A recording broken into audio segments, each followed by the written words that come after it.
This is a reel-to-reel tape drive. ENIAC was unquestionably the origin of the US commercial computer industry. But its inventors, Mockley and Eckert, never achieved fortune from their work, and their company fell into financial problems and was sold at a loss. By 1955, IBM was selling more computers than UNIVAC, and by the 1960s, the computer of 8 companies selling computers was known as IBM and the Seven Dwarfs. IBM grew very dominant in the field of computers. IBM hired an unknown but aggressive firm called Microsoft to provide the software for their personal computer, PC.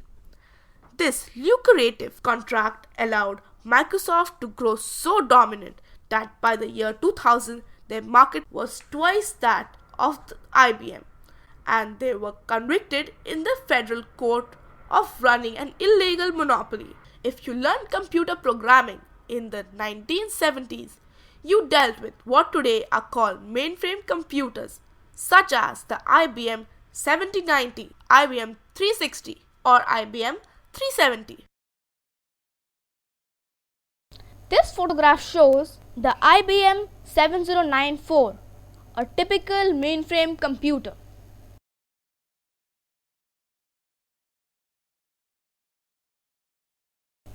There were two ways to interact with a mainframe. The first was called time sharing because the computer gave each user a tiny sliver of time in a round robin fashion. Perhaps 100 users would be simultaneously logged on, each typing on a teletype as shown below. The teletype was the standard mechanism used to interact with a time sharing computer. A teletype was a motorized typewriter that could transmit your keystrokes to the mainframe and then print the computer's response on its roll of paper. You typed a single line of text, hit the carriage return button, and waited for the teletype to begin noisily printing the computer's response at a whopping 10 characters per second. On the left hand side of the teletype, in the prior picture, you can observe a paper tape reader and writer, that is puncher. Here's a close-up of paper tape.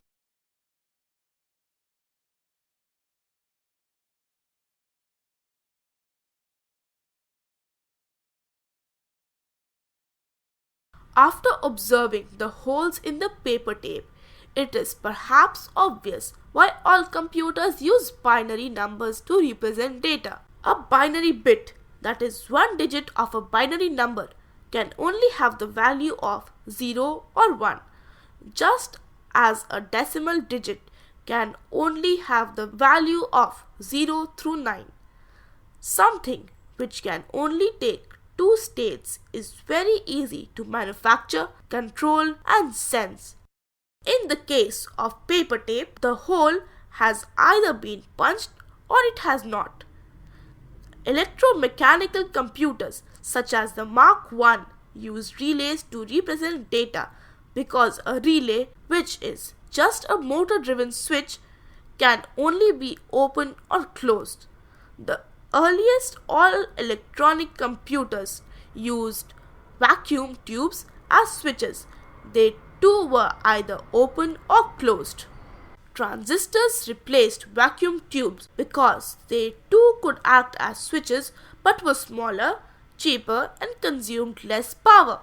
Paper tape has a long history as well. It was first used as an information storage medium by Sir Charles Wheatstone, who used it to store Morse code that was arriving via the newly invented telegraph. Incidentally, Wheatstone was also the inventor of the accordion. The alternative to time sharing was batch mode processing, where the computer gives its full attention to your program. In exchange for getting the computer's full attention at runtime, you had to agree to prepare your program offline on a key punch machine which generated punch cards. An IBM key punch machine, which operates like a typewriter, except it produces punched cards rather than a printed sheet of paper. University students in the 1970s bought blank cards a linear foot at a time from the university bookstore. Each card could hold only one program statement. To submit your program to the mainframe, you placed your stack of cards in the hopper of a card reader. Your program would be run whenever the computer made it that far. You often submitted your deck and then went to dinner or to bed and then came back later hoping to see a successful printout showing your results. Obviously, a program run in batch mode could not be interactive. But things changed fast. By the 1990s, a university student would typically own his own computer and have exclusive use of it in his dorm room. On the right hand side of this slide, have a look at the original IBM personal computer PC.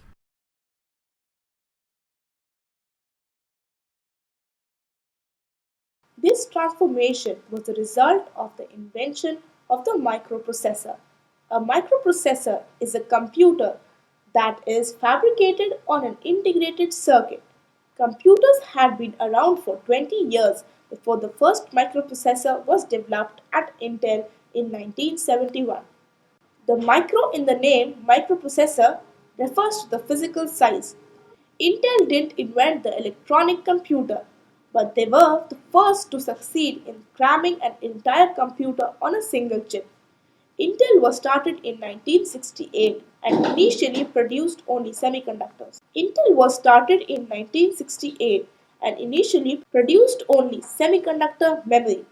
Intel invented both the DRAM and the EEPROM, two memory technologies that are still going strong today. In 1969, they were approached by Busicom, a Japanese manufacturer of high performance calculators.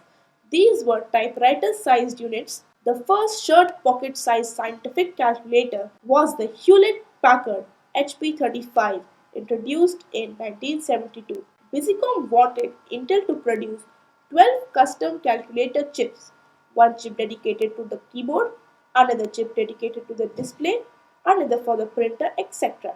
But integrated circuits were expensive to design, and this approach would have required Busicom to bear the full expense of developing 12 new chips, since these 12 chips would only be of use to them. This is a typical Busicom desk calculator.